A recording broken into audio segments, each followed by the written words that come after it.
Hello दोस्तों, मेरे video में आपका स्वागत है। आज इस वीडियो में जो है हम कक्षा 8 की प्रश्नावली 3.4 को हल करेंगे। देखो, पहला प्रश्न क्या बोल रहा है, बताइए कि कथन सत्य है या असत्य है। नीचे जो आपको कथन दे रखे हैं उनको बताना है कि ये सत्य है या असत्य। देखो दोस्तों, पहले प्रश्न के अंदर जो है आपको जो है ये कथन दे रखे हैं, इनको बताना है कि ये सत्य है या असत्य है। तो इन कथनों को पूरा करने के लिए आपको जो है ये मैंने आकृति बना रखी है, वर्ग, समचतुर्भुज, आयत, समांतर चतुर्भुज, पतंग और समलंब। इनकी जो है संपूर्ण जानकारी जो है आपको आनी चाहिए। अगर यदि आपको इनकी संपूर्ण जानकारी आपको प्राप्त नहीं है तो डिस्क्रिप्शन में जाकर लिंक से आप जो है वर्ग के बारे में, समचतुर्भुज के बारे में, आयत के बारे में, समांतर चतुर्भुज के बारे में, पतंग के बारे में और सबलम के बारे में सारी जानकारी प्राप्त कर सकते हैं। अब देखो यहाँ पर जो है इन आकृतियों को मैंने गुणों के अवरोही क्रम में जमा रखा है। देखो सबसे ज़्यादा गुण जो होते हैं वो होते हैं वर्ग के अंदर, तो मैंने सबसे पहले रखा है वर्ग को। दूसरे नंबर पर जो है समचतुर्भुज आता है, जिसको गुणों के आधार पर मैंने दूसरे नंबर पर रखा है।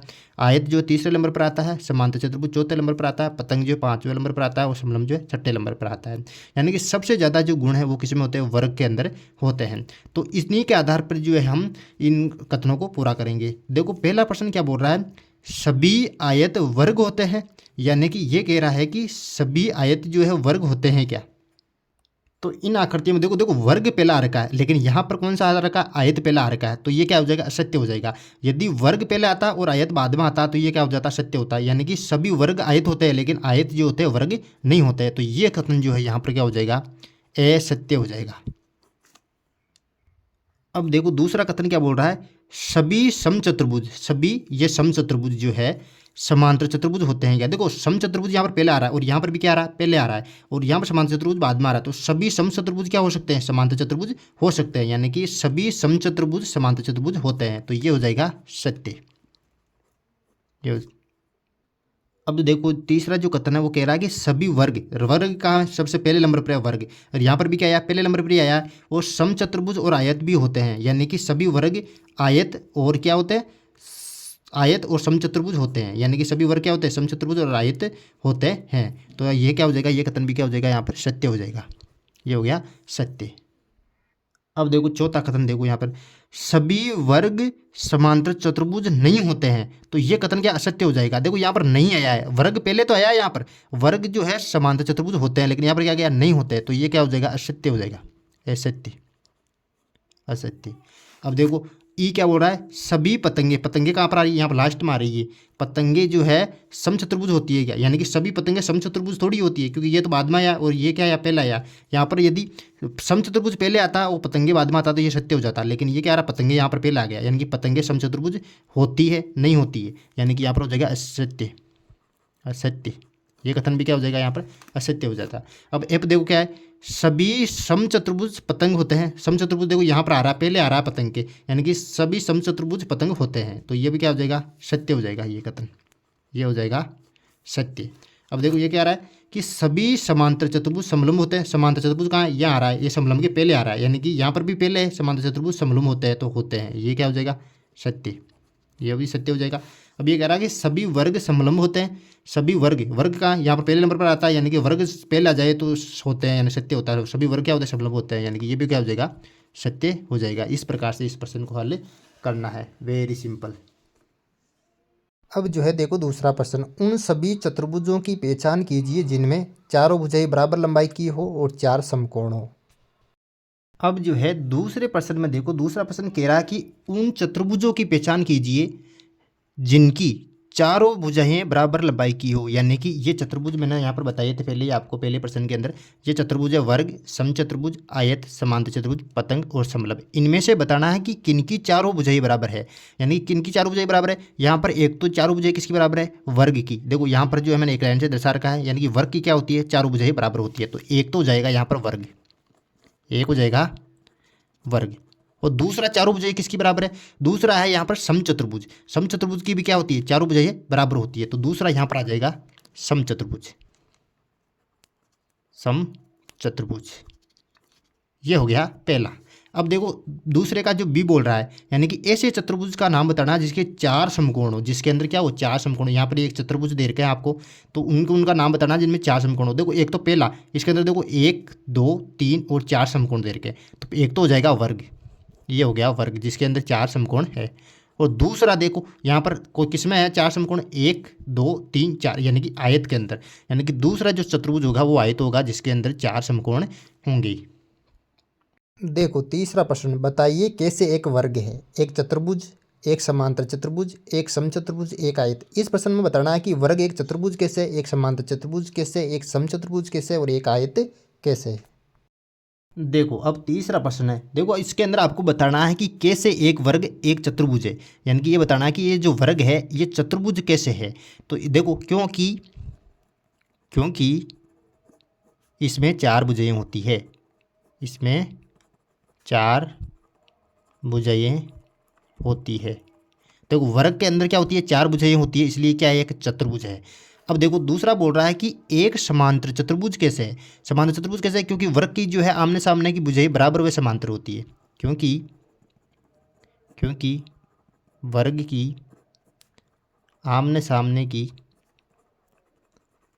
सामने की भुजाएं बराबर व समांतर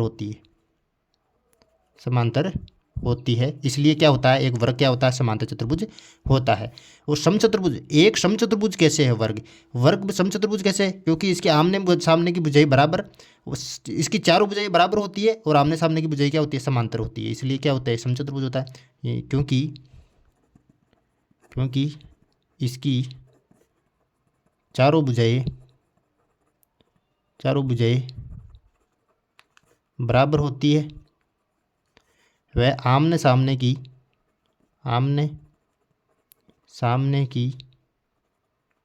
भुजाएं समांतर होती है, इसलिए क्या होता है, एक वर्ग क्या होता है, समचतुर्भुज होता है। एक आयत कैसे होता है, एक आयत इसलिए होता है इसकी आमने सामने की भुजाएं भी बराबर होती है और प्रत्येक कोण किससे होता है, समकोण होता है, प्रत्येक कोण समकोण होता है, इसलिए क्या होता है, वर्ग क्या होता है, आयत भी होता है। इस प्रकार से जो इसका आंसर देना है, वेरी सिंपल। देखो चौथा प्रश्न क्या बोल रहा है, एक चतुर्भुज का नाम बताइए जिसके विकर्ण एक दूसरे को समद्विभाजित करते हैं। दूसरा बोल रहा है एक दूसरे पर लंब समद्विभाजक हो और तीसरा बोल रहा है बराबर हो।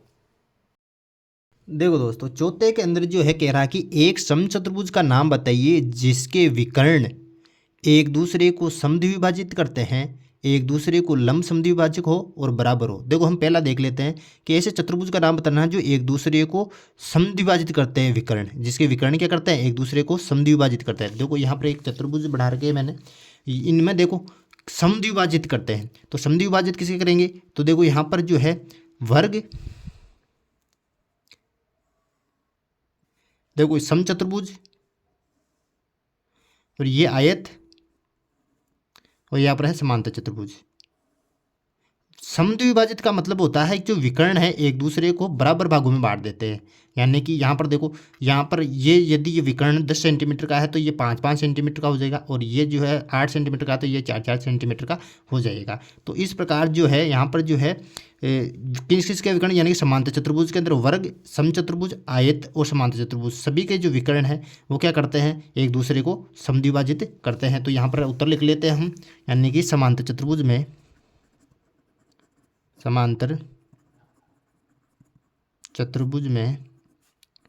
वर्ग, समचतुर्भुज व आयत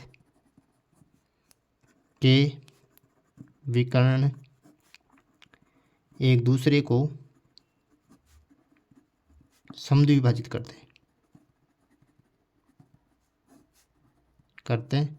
हैं। दूसरा क्या बोल रहा है, एक दूसरे को लंब समद्विभाजक को, देखो एक दूसरे के लंब समद्विभाजक को, तो यहाँ पर जो है देखो यहाँ पर जो है ये वर्ग है, इसके जो विकर्ण है एक दूसरे को लंब यानी कि 90 डिग्री के कोण पर काटते हैं एक दूसरे को, और यहाँ पर जो है समचतुर्भुज के अंदर जो है ये कोण जो है विकर्ण जो है 90 डिग्री के कोण पर काटते हैं। तो ये वर्ग और समचतुर्भुज, यानी कि वर्ग और समचतुर्भुज में विकर्ण लंब समद्विभाजक होते हैं, लंब समद्विभाजक होते हैं। तीसरा जो बोल रहा है वो कह रहा है कि बराबर किसके होते हैं विकर्ण, बराबर किसके होते हैं। देखो यहाँ पर जो है वर्ग और आयत के जो विकर्ण है हमेशा क्या होते हैं, बराबर होते हैं। यानी कि वर्ग और आयत के विकर्ण बराबर होते हैं। इस प्रकार से जो इस प्रश्न को करना है, वेरी सिंपल। अब जो है 5वां प्रश्न, बताइए कि एक आयत उत्तल चतुर्भुज कैसे है। देखो अब 5वां जो प्रश्न है कह रहा है कि बताइए कि एक आयत उत्तल चतुर्भुज कैसे है। देखो चतुर्भुज जो होते हैं,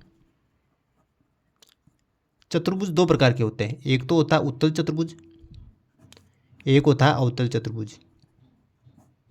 देखो उत्तल चतुर्भुज क्या होता है, जिसके सभी कोण जो होता है 180 डिग्री से कम होते हैं, वो क्या कहलाएंगे, उत्तल चतुर्भुज कहलाएगा जिसके सभी कोण जो है 180 डिग्री से कम हो। और अवतल चतुर्भुज वो कहलाएगा जिसके अंदर कम से कम एक जो कोण होता है वो 180 डिग्री से अधिक होना चाहिए, वो कहलाएगा अवतल चतुर्भुज। और दूसरी जो कंडीशन आती है इसकी आती है कि उत्तल चतुर्भुज के अंदर सभी विकर्ण अभ्यंतर होते हैं, अभ्यंतर है ना, अंदर की ओर बनते हैं।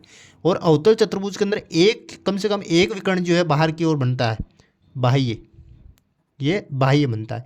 मान लो मैं एक जो है यहाँ पर चतुर्भुज बना रहा हूँ, एक ऐसा ये चतुर्भुज बना रहा हूँ मैं यहाँ पे, ये चतुर्भुज। देखो इसके अंदर जो है एक कोण, ये वाला जो कोण है 180 डिग्री से अधिक है, यानी कि ये चतुर्भुज कौन सा हो जाएगा, अवतल चतुर्भुज हो जाएगा यहाँ पे। और इसके अंदर एक विकर्ण जो है बाहर की ओर बन रहा है। और एक चतुर्भुज ले रहा हूँ मैं, ये यहाँ पर आयत ले रहा हूँ मैं, इसका जो है सभी कोण कितने के, 90 डिग्री के, यानी कि सभी कोण 180 डिग्री से कम है, तो ये कौन सा हो जाएगा, उत्तल हो जाएगा यहाँ पे। तो इस प्रकार से समझना है। तो यहाँ पर देखो ये कह रहा है कि एक आयत उत्तल चतुर्भुज कैसे है, एक कंडीशन तो जाएगी इसकी कि इसके जो है सभी कोण जो है 180 डिग्री से कम के हैं, यानी कि इसके आयत के सभी कोण 180 डिग्री से कम के हैं। एक कंडीशन तो ये होगी। दूसरी कंडीशन ये हो जाएगी कि आयत के जो विकर्ण है वो अंदर की ओर बन रहे हैं दोनों, यानी कि आयत के सभी विकर्ण अभ्यंतर है, इसलिए क्या हो जाएगा, आयत एक उत्तल चतुर्भुज हो जाएगा। Very simple. अब देखो 6ठा प्रश्न, लास्ट प्रश्न, ABC एक समकोण त्रिभुज है और O समकोण की सम्मुख भुजा का मध्य बिंदु है। बताइए कैसे O बिंदु A, B तथा C से समान दूरी पर स्थित हो। बिंदुओं से चिन्हित अतिरिक्त भुजाएं की सहायता के लिए खींची गई है। देखो दोस्तों 6ठे प्रश्न बोल रहा है कि जो ये त्रिभुज ABC एक समकोण त्रिभुज है, यानी कि इसका कोण जो B है वो क्या है, एक समकोण है, यानी कि 90 डिग्री का है। तो यहाँ पर मैं लिख लेता हूँ, दिया क्या है, दिया है त्रिभुज ABC एक समकोण त्रिभुज है, एक समकोण त्रिभुज है। और ये बिंदु O जो है वो AC का मध्य बिंदु है, तो हम क्या कह सकते हैं कि OA बराबर OC हो गया यहाँ पर, यानी कि ये भुजा जो है इसके बराबर हो जाएगी, क्योंकि जो है बिंदु O जो है AC का क्या है, यहाँ पर मध्य बिंदु है।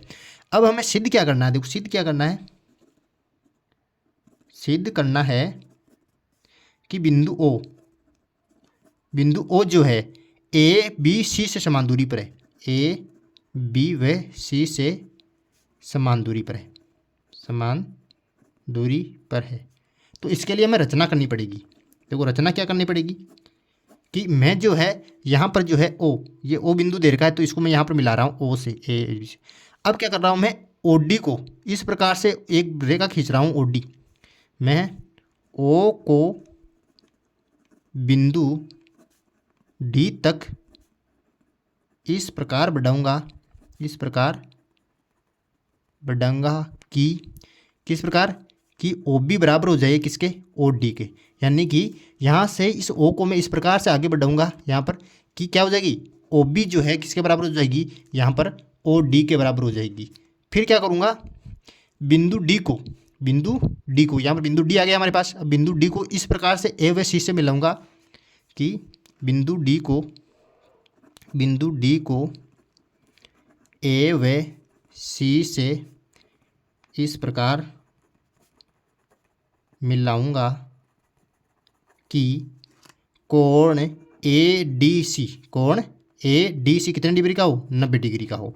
तो देखो ये कोण भी हमारे पास यहाँ पर कितने डिग्री का, 90 डिग्री का, और ये कोण भी यहाँ पर कितने डिग्री का होता है, 90 डिग्री का। तो ये दोनों कोण आपस में कितने कितने डिग्री के हो जाएंगे, 90 डिग्री के हो जाएंगे।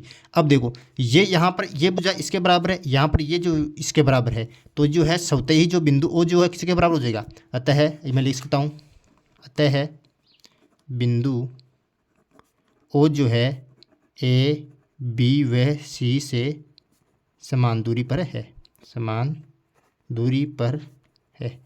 देखो हमने क्या सिद्ध कर दिया कि ये भुजा और ये तो पहले से बराबर दे रखी है, हमने क्या किया कि ये इसकी रचना कर ली इसके बराबर, ये दोनों, तो ये इसके बराबर हो गई, ये इसके बराबर हो गई, तो चारों जो है आपस में बराबर हो जाएगी। तो क्या हो जाएगा, ये बिंदु ओ से ए बी और सी तीनों जो है समान दूरी पर हो जाएंगे। इस प्रकार से जो इसको सिद्ध करना है, वेरी सिंपल।